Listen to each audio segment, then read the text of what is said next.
E aí, gente boa, eu sou Marcel Melinski, esse é o Nerds contra o Tempo e hoje a gente vai falar um pouco sobre o preconceito racial nos Estados Unidos, o que foram os movimentos pelos direitos civis e como as histórias dos X-Men discutem esse tema.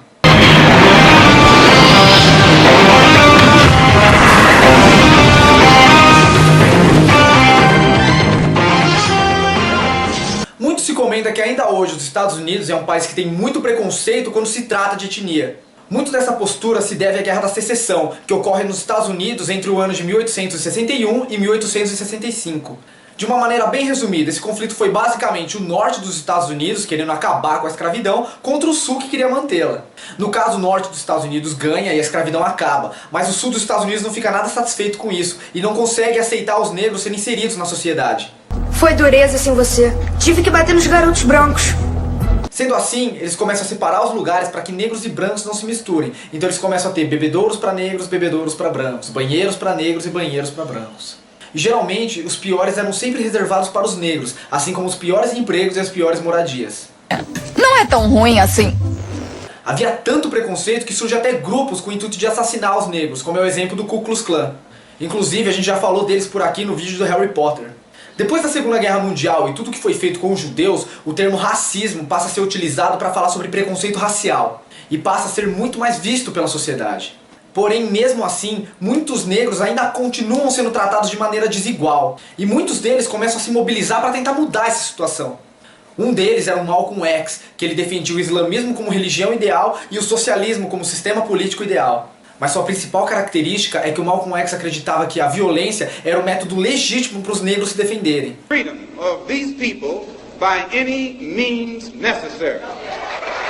Os seus ideais eram simpatizados por um outro grupo ativista chamado os Panteras Negras, inclusive tem um herói da Marvel com esse nome. Um outro cara que também foi muito importante pelos movimentos pelos direitos civis foi o Martin Luther King. Ele foi a pessoa mais jovem a ganhar o Prêmio Nobel da Paz e ele tinha muitos dos seus pensamentos influenciados por Gandhi, geralmente baseados em protestos pacíficos, e o seu discurso mais famoso é chamado Eu Tenho um Sonho. Nesse discurso ele fala que acredita em um mundo onde negros e brancos podem viver em paz. We face the difficulties of today and tomorrow. I still have a dream.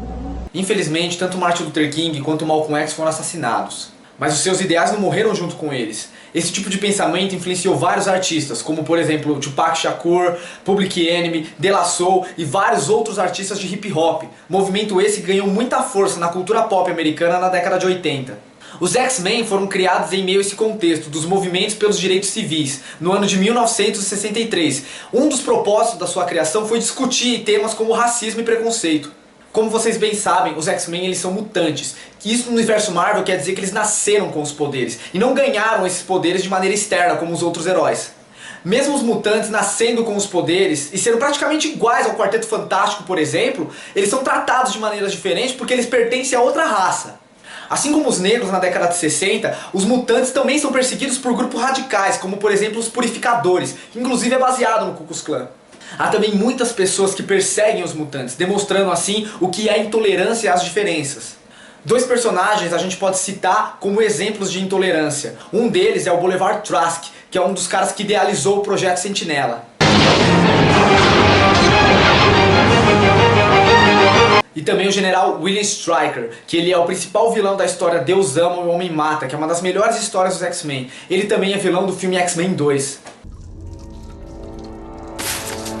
E também do X-Men Origins Wolverine. Mas por outro lado, os mutantes também têm ativistas que defendem seus direitos, como por exemplo o professor Charles Xavier. Physics. I'm Charles Xavier. Would you like some breakfast? Ele defende que os humanos e mutantes podem muito bem viver em paz e harmonia.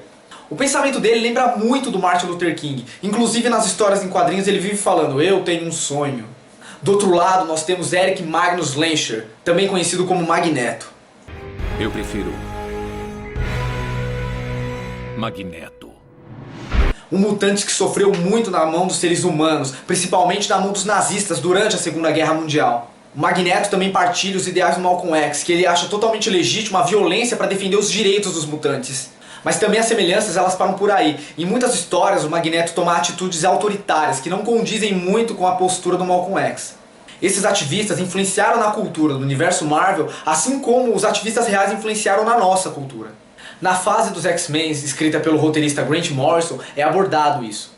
Nessa fase a gente vê toda uma cultura mutante surgindo, com música mutante, moda mutante, seguindo mais ou menos os princípios do movimento hip hop. E é isso aí, galera, espero que vocês tenham gostado. Não esqueçam de assinar nosso canal, curtir nossa página no Facebook, curtir nosso vídeo, deixa um comentário aí pra gente, beleza? Até semana que vem.